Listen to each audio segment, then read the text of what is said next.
also want to get a perspective in now from Avraham Levine. He's an IDF major in the reserves. He's based currently in the Golan Heights in northern Israel. Avraham, welcome. Thank you for your time. It's a difficult time at this time for Israel, and we can see that there is an escalation now. Limited ground operations have begun.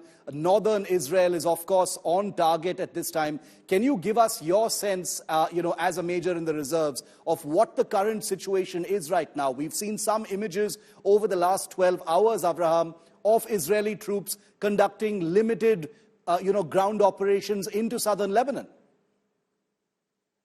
Yes, I think Israel changed about 2 weeks ago from defense to offense. And what we're seeing now is currently the peak of this move.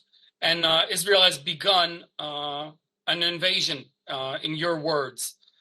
Essentially, I do not think we're looking to reach the Litani or end Hezbollah altogether. I think what IDF goals are, like you said, limited. I think the goals are to remove the immediate and close threats to the border, which will allow Israel to bring our people, the 60,000, maybe a little more people, back to their homes, back to the communities that were evacuated 11 months ago. Is there a way for the IDF to ensure that threat is removed, Avraham? Because the Hezbollah has always proven to be able to recuperate, rearm, and bring that threat back to the people of northern Israel. I think that's the struggle we're in. I think what Israel has been trying to do for the past few weeks is try to avoid the ultimate escalation, try to avoid the ultimate invasion, the ground maneuver and big masses that we're not seeing right now. The number of soldiers going in is much lower than the previous invasions you mentioned in 82 and in 2006, maybe a little closer to what you mentioned about 78. The Litani operation, as we called it then, as a limited move to take over the high ground, the immediate positions, infrastructure, underground and above ground, to allow the immediate threat to be thwarted. And I think what we're seeing right now from Hezbollah is obviously an escalation, because for the past week or two, there's been tens of attacks every 24 hours. Every day, there's tens of attacks into Israel, although less towards Haifa and Tel Aviv, less than we expected. What would need to be different this time, in your view, Avraham, to ensure that there is some kind of an equilibrium, that the Hezbollah stops its attacks? Because otherwise, even a limited operation or even a limited invasion wouldn't serve the purpose that Israel is looking for. Well, I think we have to remember that the fact that Israel evacuated all of these communities, not because of the artillery threat that Hezbollah still possesses. I think the main threat that we were suddenly concerned with was the invasion. Yes. Just like Hamas did October 7th. And I think that's what we're trying to eliminate and get that option off the table. Once you hold the high ground and you're strong on the border, you eliminate the surprise from the Radwan unit with the new commanders that will keep on coming. But I think that's what we're trying to eliminate. The artillery threat will always be there. We have better protection from the further away artillery. We have shelters. We have sirens. We hear the airplanes above us every day for the past few weeks and actually few months in many ways. But we can live with that. We can bring our kids back to school, bring our people back to their homes.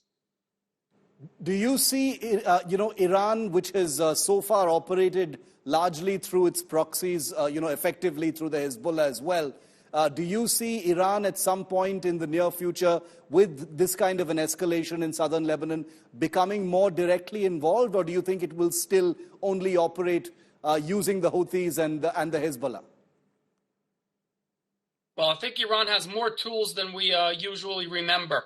Hezbollah was the main tool, obviously, the main proxy. You mentioned the Houthis. I live in the Golan Heights, about 4 kilometers from the Syrian border. I'm concerned with the Shiite militias that have been in Syria since the civil war when they joined Assad.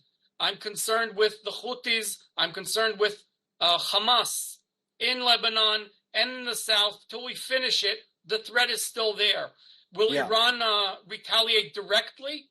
I think they tried that once and it didn't really work. And I think they'll wait. I think they'll reevaluate because I think they lost way more than they thought in a very short timetable. I think they're still surprised. They're not spontaneous. They'll think about the situation. It's a grassroots approach that will take time. And I think they will take their time before they retaliate directly against Israel. Final question, Avraham, which is that, even though the Israeli military has fought the Hezbollah for a very long time, technology has changed, weapons have changed. How much more advanced are the Hezbollah now? We understand that they've got missiles, they've got drones, they have a certain degree of technology as well that they're actually bringing to the fight. How different are things now compared to, say, 2006, 2007?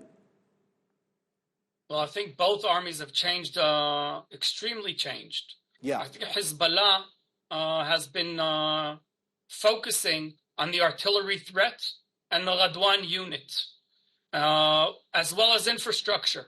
The big surprise that Hamas had for us was the October 7th attack, but also the infrastructure. The underground infrastructure in Gaza is immense. And I can only assume Hezbollah knows about this and has studied our moves and how well Hamas has done with the underground. So I assume Hezbollah invested also in that.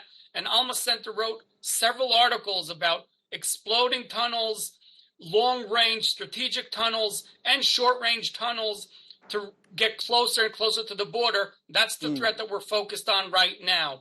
I think that infrastructure has to be eliminated. And I think Hezbollah has been studying us for the past 11 months, trying to see what we have stored for them. So both armies have improved immensely. Yes. I think Hezbollah is still surprised and overwhelmed. And I think we should take the opportunity to reach as much as we can and achieve as much as we can before they recuperate, like you mentioned. All right. Avraham Levine, appreciate your time and your perspective on this unfolding story. Thank you so much for taking my questions here on India Today. Thank you very much.